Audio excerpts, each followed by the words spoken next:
Xoşbəxt insanların qəlbindəki günəş Azərbaycanın mavi səmaları altında qədim ənənələrin və zəngin mədəniyyətin dərin izlərini daşıyan Şahbuz adlı kiçik bir kənd yerləşirdi. Bu kəndin dar küçələri, qədim daş evləri, gözəl çayları və əsrlərin sirlərini özündə saxlayan yaşıl təbiəti ilə insanlara həm dərin tarix, həm də gələcəyə ümid bəxş edirdi. Kəndin sakinləri nəsildən nəsilə ötürülən hikmət dolu sözlərə, əcdadların dəyərlərinə və sevginin, mərhəmətin gücünə inanırdılar. Onlar üçün həyat yalnız gündəlik işlərdən ibarət deyildi. Hər küncdə, hər daşda, hər ağacın kölgəsində öz hekayəsi, öz sevinc və kədəri var idi. Kəndin ürəyində böyük və mərhəmətli ürəyi ilə tanınan Məhəmməd bəy yaşayırdı. O, sadəcə kəndin ən hörmətli insanlarından biri deyildi, həm də insanların xoşbəxtliyini, səmimiyyətini və ümidlərini daim canlandıran bir öndər idi. Məhəmməd bəy hər gün kəndin meydanında toplanan insanlara xoşbəxtlik yalnız maddi zənginlikdə deyil, qəlbdən insanın öz içində tapdığı səmimi sevgi və mərhəmətdə gizlidir, deyə sözlər söyləyər, hər kəsin qəlbində yeni ümidlər oyandırardı. Məhəmməd bəyin övladlarından biri olan İsmail, gənc və çalışqan bir oğlan idi. İsmail uşaqlıqdan bəri atası Məhəmməd bəydən öyrəndiyi dəyərləri dərinləşdirərək, kəndin xoşbəxtliyinə, birliyinə və insanlıq dəyərlərinə sadiq qaldı. Onun gözlərində həm köhnə nağılların, həm də gələcəyin işıq saçan ümidinin əksi vardı. Hər səhər o, kəndin dar küçələrində, təravətli havada gəzərək, torpağın qoxusunu hiss edir, ətrafındakı insanların gülümsəməsində öz xoşbəxtliyini tapırdı. Hər kəsin qəlbində bir günəş var, deyirdi İsmail və o günəş səmimi sevgi ilə, inam və ümidlə hər an parıldayır. Kənddə həm də Leyla xanım yaşayırdı. Leyla xanım kəndin ən incə ruhlu və mərhəmətli qadınlarından biri idi. Onun gözlərində sevgi və anlayışın dərinliyi hər kəsin ürəyinə səmimi bir işıq salırdı. O, gənclərə və yaşlılara eyni dərəcədə yaxın, həm dost, həm də məsləhətçi rolunu oynayırdı. Leyla xanım tez-tez kənd meydanında toplanan insanlara biz birlikdə xoşbəxt ola bilərik. Həyatın mənası bir-birimizin qəlbindəki sevgini və inamı paylaşmaqda gizlidir, deyərək kəndin ruhunu daha da gücləndirirdi.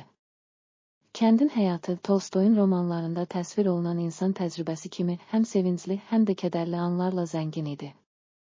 Hər bir insan öz həyatı boyunca qarşılaşdığı çətinliklərə baxmayaraq, səmimi ümidin və sevginin işığı ilə irəliləyirdi. Kəndin mərkəzində böyük bir ağacın altında toplanan insanlar keçmişin izlərinin, atalarının hekayələrinin, əcdadların öyrətdiyi dəyərləri yad edir, gələcək üçün yeni ümidlər toxuyurdular. Bir payız günündə kəndin geniş ərazilərində məhsul bol idi, amma hava soyuq və quru idi. İnsanlar torpağın bəhrəsini, meyvələrin dadını və hər kəsin üzündəki səmimi gülümsəməni paylaşırdılar. O gün Məhəmməd bəy meydanda toplanan insanlara böyük bir söz söyləmək üçün ayağa qalxdı. Əziz qardaşlar və bacılar, həyatımızda hər an sevinc və kədər bir arada yaşanır. Amma unutmayın ki, ən böyük güc birliyimizdə, ürəklərimizdəki səmimi sevgidə və ümiddə gizlidir. Hər günəş doğur və hər günəş bir ümid işığıdır. Bizim xoşbəxtliyimiz yalnız maddi varlıqlarda deyil, bir-birimizə göstərdiyimiz hörmət və sevgidədir.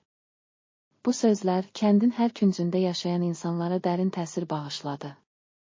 İsmail, atası Məhəmməd bəyin sözlərindən ilham alaraq, kəndin ən gözəl yerlərindən, dar küçələrində və geniş tarlalarında hər kəsə xoşbəxtliyə dair öz fikirlərini paylaşmağa başladı. O, gənclərə hər birinizin qəlbində parlayan o günəş yalnız sizə deyil, ətrafınızdakı insanlara da ümid bəxş edər.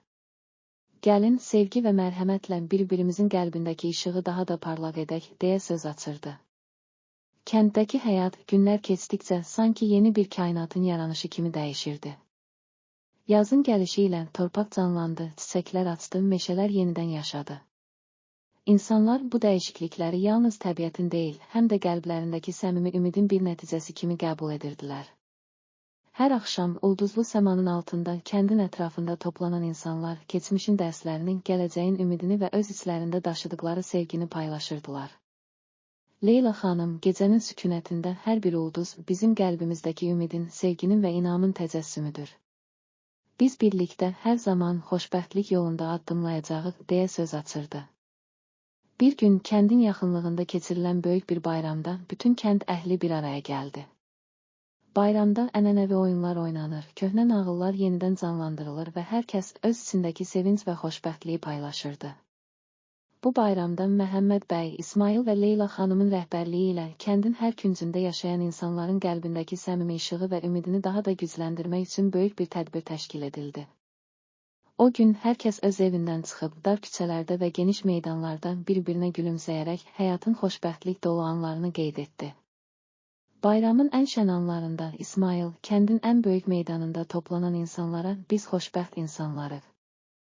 Hər birimizin qəlbində daşıdığımız sevgi, mərhəmət və ümid yalnız özümüz üçün deyil, bütün kəndimiz üçün bir işıqdır. Gəlin bu işığı heç vaxt sönməyəcək şəkildə nəsillərə ötürək" deyə böyük bir söz söylədi. Onun bu səmimi sözləri insanların qəlbində dərindən iz buraxdı və hər kəs o an bir daha anladı ki, xoşbəxtlik yalnız maddi zənginlikdə deyil, qəlbdə, səmimi sevgidə və birliyimizdədir. Kənd Şahbuz artıq təkcə bir coğrafi məkan deyildi, o, insanların qəlbində yaşayan, keçmişin izlərini, indinin sevinclərini və gələcəyin ümidini birləşdirən, səmimi işığın və xoşbəxtliyin məkanı idi. İnsanlar hər gün, hər an öz içindəki işığı taparaq bir-birinə dəstək olur, sevgi və mərhəmət dolu həyatlarını davam etdirirdilər. Hər ulduzun parıltısı, hər günəşin doğuşu, insanların ürəklərindəki səmimi ümidin təcəssümü kimi gələcəyin daha parlaq olacağına dair bir inam bəxş edirdi. Beləliklə, xoşbəxt insanların qəlbindəki Günəş adlı bu dastan Tolstoyun epik təsvirlərindən ilhamlanaraq Azərbaycan torpaqlarının qədim ənənələrini, insan qəlbinin dərinliyini və səmimi ümidin gücünü bir araya gətirdi. Hər bir insan öz qəlbində parlayan o əbədi işığı tapdıqca həyatın acı şirin anları, sevinc və kədərin bir arada olduğu böyük nağılına yeni fəsillər əlavə edirdi. Kəndin dar küçələrində, meydanlarında, hər küncdə insanların səmimi gülümsəmələri və bir-birinə verdiyi dəstək gələcəyin ümidini daima yaşatdı. Bu nağıl yalnız bir kəndin, bir ailənin və ya bir gəncin hekayəsi deyildi, o, hər kəsin öz içində daşıdığı xoşbəxtlik, sevgi və ümidin hekayəsi idi.